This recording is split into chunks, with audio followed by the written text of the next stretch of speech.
Topic of discussion के लिए। आज का टॉपिक ऑफ डिस्कशन ऐसा है जिस पर सभी बात करना चाहेंगे। तो आज का टॉपिक ऑफ डिस्कशन है marriage and choice. Do Indian women truly get to choose their life partner? ये आज का टॉपिक ऑफ डिस्कशन है और यहाँ पर बात करने वाली जितनी भी संख्या है वो बिल्कुल अनमैरिड और मतलब अभी स्टडीज वाली है। तो इस पर ये आज हमारा टॉपिक ऑफ डिस्कशन है। हम अपनी चॉइस रख सकते हैं कि in future when we get married तो हमारी क्या थॉट प्रोसेस, क्या डिमांड हो सकती है और कैसे सोसाइटी इस इंस्टीट्यूशन पे वर्क करती है, तो वो हम जान सकते हैं। मैं अपना पक्ष रख देती हूँ। मेरा मानना ये है कि मैं अपनी बात यहाँ से स्टार्ट करूँगी कि बेटी पढ़ाओ बेटी बचाओ, इस पर सभी ने बात करी है, ऑलमोस्ट इस पर काम भी हुआ है, पर अभी तक हमें वो स्ट्रक्चर नहीं प्रोवाइड किया गया है जिसके लिए अगर हम पढ़ लिख गए। अब सबसे बड़ी मुसीबत ये है, आयरनी ये है कि अब हम पढ़ लिख गए हैं पर अब हमको सुनने वाला कोई नहीं है। हमें ये बोलकर चुप करा दिया जाता है कि 4 किताबें पढ़ ली है, अब हमें बता रही हो तुम कि क्या और कैसी चीज़ें चलेंगी। हमें वो स्ट्रक्चर चाहिए कि हम अब पढ़ लिख गए हैं, अब हम अपना डिसीजन खुद ले सकते हैं, इतना कैपेबल हो गए, पर उस डिसीजन को कंसीडर करना, हमारी चॉइसों को इम्पोर्टेंस देना, ये अभी तक नहीं आया है फैमिलीज में, सोसाइटीज में अभी तक नहीं आया है। मैरिज के लिए मैं ये बोलना चाहूँगी, मैं क्या बोलूँ, मैं ये बोलना चाहूँगी कि सोसाइटी में चेंजेस आनी चाहिए मैरिज को लेके, मेरा ये है। क्योंकि अरेंज आज भी इंडिया में 90% अरेंज मैरिज हो रही है। हम 2026 में है, 21st सेंचुरी में है, पर आज भी 90% अरेंज मैरिज हो रही है।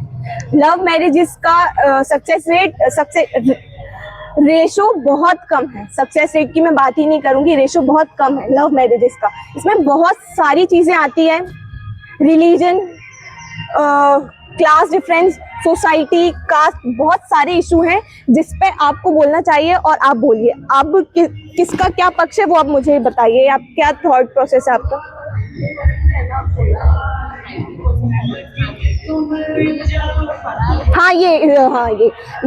मैं बता देती हूँ आपको।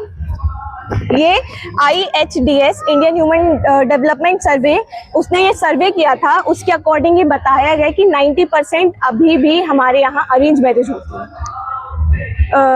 मॉडर्न सोसाइटी में रहने के बावजूद अभी भी लड़कियों को चॉइस नहीं मिली है कि वो अपना लाइफ पार्टनर चूज करें। और अब इस पे क्या बोलना चाहेगा, कोई कुछ बोलना चाहेगा? प्लीज। सारे अनमैरिड बैठे हैं और शादी में बातें करनी है।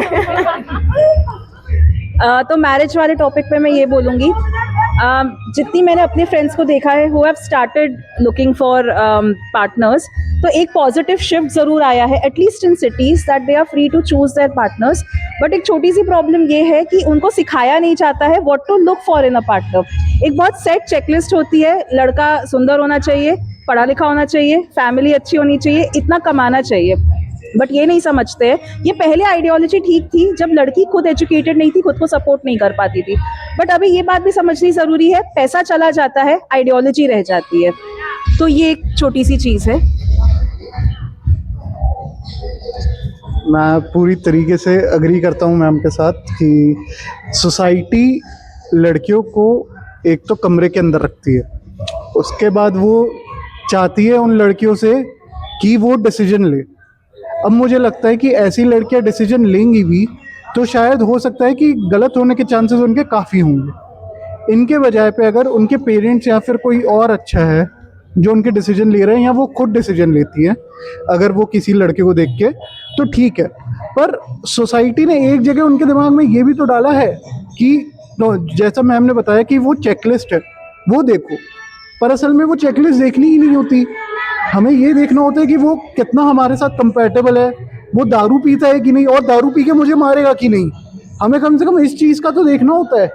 लड़कियां अच्छे घरों में शादी कर लेती हैं, रईस घरों में शादी कर लेती हैं, क्या होता है उसके बाद? अल्टीमेटली वो दुखी रहती हैं उधर पे जाके। इट्स बेटर कि भाई अच्छे घरों में ना हो, 19 से 20 घर पे भी हो जाए, पर कम से कम वो उसको मारे ना, कम से कम वो उसकी रिस्पेक्ट करे, कम से कम ये सारी चीज़ें हों। तो ये सारी जो चीज़ें मुझे लगता है कि बहुत कम क्लैरिटी आई है। लोग अभी भेड़-चाल में चल रहे हैं कि पैसा दिख गया जहाँ पे वो वहाँ पे घुस जाते कि हाँ अरे इतने पैसे वाले उतने पैसे वाले और अरेंज मैरिज हो जाएगी और क्या चाहिए, मतलब सब ऐसे हो जाएगा। पर उनको वो शायद ये पॉइंट भूल जाते हैं कि उन दोनों की कंपैटिबिलिटी कितनी है और वो दोनों एक दूसरे की रिस्पेक्ट कितना कर रहे हैं, एक दूसरे के साथ जेलअप कितना अच्छे से हो रहा है। ये सारी चीज़ें तो सोसाइटी भूल जा रही है। सो आप ये चाहते हैं कि प्रेफरेंसेस चेंज होनी चाहिए समय के हिसाब से। हाँ, और लड़कियों को भी थोड़ा ओपन अप करना चाहिए हमें, ताकि वो समझ पाए कि पार्टनर में क्या ढूंढना चाहिए, कि उनको समझ आ पाए कि पैसा और लुक्स और ये सारी चीज़ें तो टेम्परेरी है, हमें परमानेंट क्या फीचर्स होते हैं, आइडियोलॉजी जैसे मैम ने बोला वो क्या सोचता है क्या करता है, ये सारी चीज़ें हमें देखना चाहिए बजाय कि हमें पैसा और लुक्स के देखने की जगह। और सेम लड़कों को भी करना चाहिए कि लड़कियों को लुक्स के बेसिस पे जज करने की जगह उनके आइडियोलॉजी पे जाना चाहिए कि वो किस तरीके का सोचती हैं, उनमें वो फेमिनिन क्वालिटी है, उनमें वो मदरली क्वालिटी है, ऐसा सब। लगा तो नहीं ना। तो देखो पहला तो जो टॉपिक ऑफ डिस्कशन था, ठीक है, तो वो शायद अपना था कि if women get to choose right whom to marry, ये दोनों के इक्वली कंफ्यूजन होता है, क्योंकि लगभग मेरे जो साथ वाले हैं वो सब लोग एज पे आ चुके हैं कि अब शादी करनी पड़ेगी, है ना, और सबकी लगी पड़ी है भाई, बता रहा हूँ मैं ये सोच के कि सामने वाला मिलेगा कैसा, या तो तुम ड्रम में जाओगे या तो तुम वहाँ काशी जाओगे, ठीक है, मतलब अस्थियों में ओके कितनी जल्दी जाओगे कितना लेट ये डिपेंड करता है। तो मैं ये नहीं बोलूँगा कि मतलब किसी को मिलता है या नहीं मिलता है, मैं ये बोलूँगा कि सबसे बड़ी जो प्रॉब्लम जाती है ना, व्हेन यू लाइक डिसाइड और चूज कि हमें किसको चाहिए, हमें क्या चाहिए, तो एक सबसे बड़ी प्रॉब्लम आती है ना, हम खुलते नहीं है, हम सामने वाले से नहीं खुलते यार, हम सामने वाले को इतना ओपन होके बता ही नहीं पाते कि हम चाहते क्या है, हमें खुद नहीं पता कि आप क्या चाहते हो। अभी आप सोचोगे कि आपको ऐसा पार्टनर चाहिए, 10 मिनट बाद बोलोगे नहीं यार ये तो बहुत ही खराब था, मुझे वैसा चाहिए, है ना। हम खुद ही नहीं जानते कि हमें चाहिए क्या है, और ये हम सामने वाले को समझा भी नहीं पाते कि हम उनसे क्या एक्सपेक्ट करते हैं, क्योंकि कई लोगों के ऐसे स्टैंडर्ड्स होंगे, उन्होंने बहुत एक्सट्रीम चीज़ें देखी होती हैं, उनके लिए स्टैंडर्ड्स एज लो एज कि सामने वाला बस हमें खुश रख ले, ठीक है। आप अगर घर में आपका सब बहुत बढ़िया था, आपके मम्मी पापा सब अच्छे हैं, आपको लगेगा नहीं यार हमें इससे ज़्यादा अच्छा चाहिए। सो स्टैंडर्ड्स की जब बात हो रही थी तो मैं कहूँगा कि स्टैंडर्ड्स हर किसी के लिए अलग अलग हो सकते हैं, बस आपको अपना ये पहचानना पड़ेगा कि आपको क्या चाहिए, और सामने वाले से खुल के बात करनी पड़ेगी कि यार देखो हम आपसे ये एक्सपेक्ट करते हैं, आप हमसे क्या एक्सपेक्ट करते हो, म्यूचुअल जो एक अंडरस्टैंडिंग होती है ना, I think that is the best thing to find and start, that's all, thank you. बहुत सारे पॉइंट्स रह गए हैं यहाँ पे।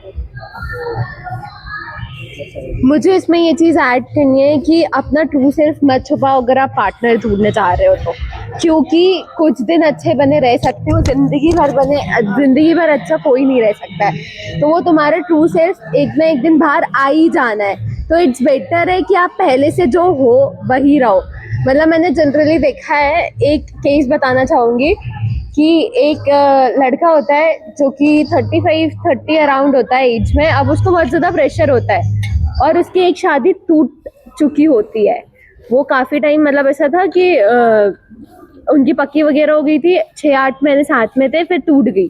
फिर उसके बाद वो लड़के ने खुद को इतना ज़्यादा वो समझ लिया कि यार मेरे से अब जो लड़की, मतलब अगर कोई रिश्ते, एक तो रिश्ते थोड़े कम हो गए थे आना कंपैरेटिवली पहले के, फिर उसके बाद जो आ रहे थे, और फिर जिस लड़की ने उसको हाँ करा तो उसको लग रहा था कि यार ये क्या देवी है, इसने तो मतलब मुझे हाँ कर दिया, मेरी खामियों को ढाक दिया।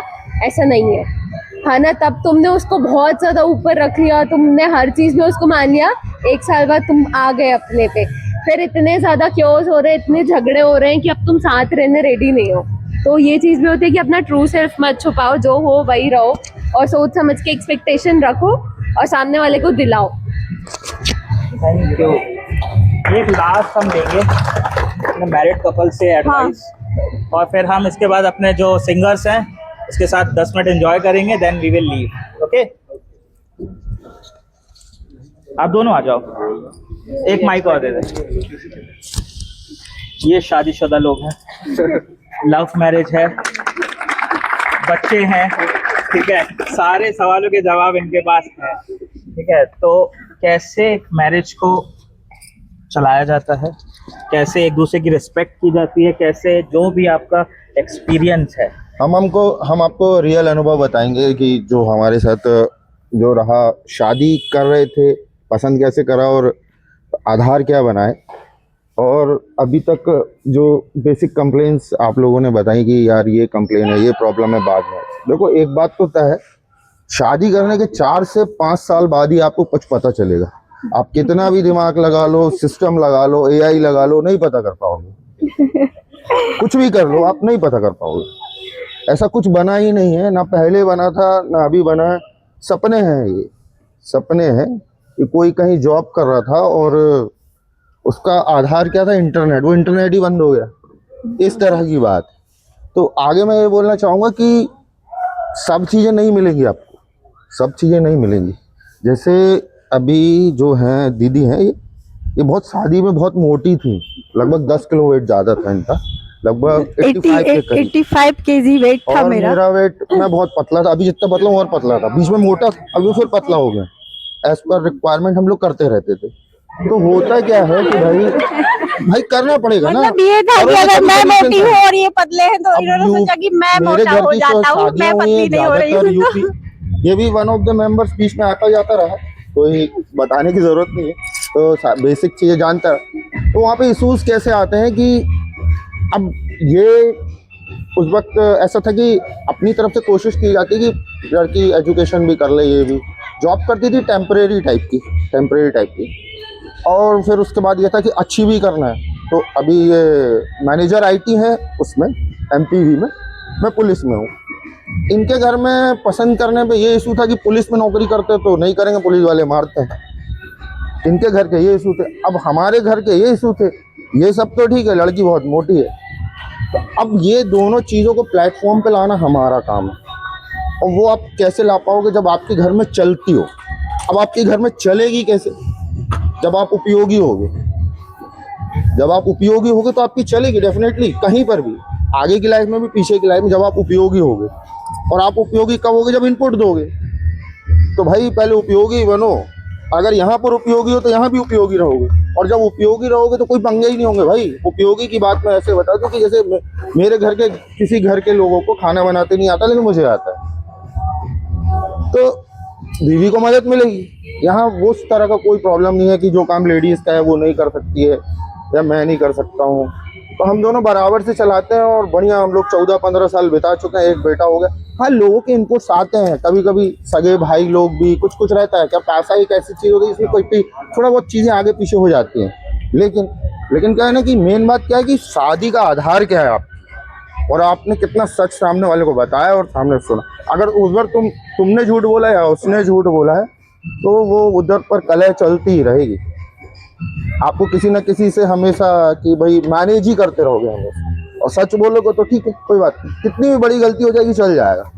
तो वो आधार आपको बेस अच्छा रखना। हम लोग बहुत बढ़िया है, बहुत कंप्लेंट सुनते रहते हैं, हम लोग किसी बात को इम्पोर्टेंस नहीं देते, ना ये अपने माइकों को इम्पोर्टेंस देती है, ना हम भी देते हैं, मतलब एक लिमिट में इम्पोर्टेंस वो। क्योंकि लड़कियों के साथ ये भी प्रॉब्लम रहता है ना कि भाई देखो, लड़कियां ये जरूर सोच लें कि भाई आप शादी इतना ज़्यादा आपको आपके घर से लगा हुआ है। देखो उस एक्सेप्शन केस में अलग है कि किसी के घर में लड़के ही नहीं है, तो वहाँ पर तो ज़्यादा मदद, वहाँ दामाद को मदद करनी पड़ेगी। लेकिन दूसरे केस में ज़रूरत नहीं है तो उतना ही अटैचमेंट रखना, क्योंकि जब लाइफ चलती है और दोनों खासतौर पे जॉब में, हम दोनों जॉब में, तो बहुत इतना ही टाइम रहता है कि इनको दे पाएँ। मैं 2 दिन के लिए यहाँ आता हूँ सैटरडे संडे, लेकिन मैं एक भी काम नहीं छोड़ता हूँ, सुबह का घूमना ये वो। अभी मुझे रात की ट्रेन है आज मेरी, तो 2 दिन ही रहता हूँ, लेकिन 2 दिन पूरे के पूरे देने का मेरा प्रयास रहता है 100%, और कुछ भी कैंसिल कर देता हूँ, कोई भी ज़रूरी काम हो। तो इस अप्रोच से करोगे काम तो प्रॉब्लम नहीं होगी हम लोग को। मैं इसमें एक बात ऐड करूंगी इसमें कि आप अगर शादी कर रहे हो तो सबसे पहले बेसिक आप ये रखो कि मेरे को सामने वाले से प्यार है, और उसके लिए अगर मेरे को झुकना पड़े या कभी उसको झुकाना पड़े तो मैं रेडी हूँ। अगर आप ये नींव रखोगे तो डेफिनेटली देखो, शादी दो परिवारों का वो होता है, केवल एक लड़के लड़की का नहीं होता है। आप ये सोच रख के चलोगे और सामने वाला भी, तो डेफिनेटली आप कभी डिफीट नहीं होगे, क्योंकि जहाँ प्यार होता है वहाँ इंसान कुछ भी कर सकता है ना।